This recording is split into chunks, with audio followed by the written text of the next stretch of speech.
ಆಗ್ಬೇಕಿದು. ಯಾಕೆ ಹೇಳಿದ್ರೆ ನರಹರಿ ತೀರ್ಥರು ಮಹಾನುಭಾವರು.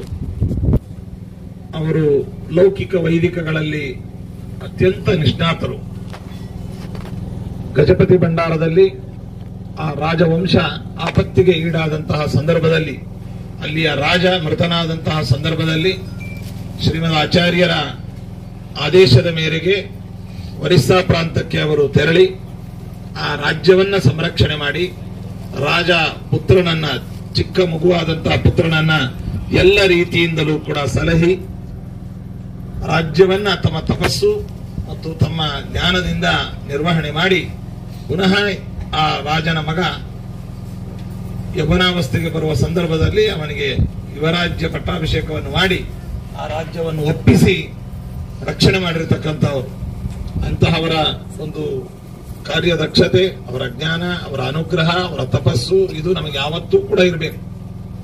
ಇಂತಹ ಸ್ಥಳದಲ್ಲಿ ಯಾವುದೇ ಗೊಂದಲ, ಗದ್ದಲ ಅಥವಾ ಮತ್ಯಾವುದೇ ದಬ್ಬಾಳಿಕೆ ಅಥವಾ ಯಾವುದೇ ಅಹಂಕಾರ ಮಮಕಾರಗಳನ್ನ ಪ್ರದರ್ಶಿಸುವ ಸ್ಥಳವೂ ಇದಲ್ಲ.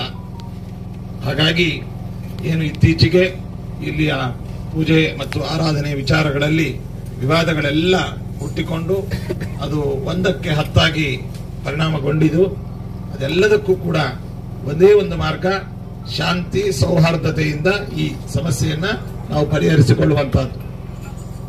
ಆ ಒಂದು ಮಾರ್ಗವೇ ಶಾಶ್ವತವಾದ ಮಾರ್ಗ. ಅದನ್ನು ನಾವೆಲ್ಲರೂ ಕೂಡ ಅರ್ಥ ಮಾಡಿಕೊಂಡು ಅನುಸರಿಸಬೇಕು. ಅದಕ್ಕೆ ರಾಘವೇಂದ್ರ ಸ್ವಾಮಿಗಳವರ ಮಠ ಯಾವತ್ತೂ ಕೂಡ ಸೌಹಾರ್ದಕ್ಕೆ, ಶಾಂತಿಗೆ ಸಂಪೂರ್ಣವಾದಂತಹ ಸಹಕಾರವನ್ನು ಚಾಚುವಂತಹ ಸಿದ್ಧ ಹಸ್ತವಾದಂತಹದ್ದು ನಮ್ಮ ಮಠ, ನಮ್ಮ ಪೂರ್ವಿಕ ಗುರುಗಳು. ಅದೇ ರೀತಿಯಾಗಿ ಅವರ ಮಾರ್ಗದಲ್ಲಿ ನಾವು ನಡೆಯುವಂತಹ ನಾವು ಕೂಡ. ಆದರೆ ಈ ವಿವಾದಗಳು, ಈ ಯಾವ ಬೇರೆ ಬೇರೆ ಲೌಕಿಕ ಇವುಗಳನ್ನ ಎಂದೂ ಕೂಡ ನಾವು ಇಷ್ಟಪಡೋದಿಲ್ಲ. ಈ ಸಂದರ್ಭದಲ್ಲಿಯೂ ಕೂಡ ಯಾವುದೇ ಒಂದು ಪ್ರಚಾರಕ್ಕೋ ಅಥವಾ ಹೆಸರನ್ನು ಗಿಟ್ಟಿಸಿಕೊಳ್ಳಲು ಹೇಳುವಂತಹದ್ದಲ್ಲ.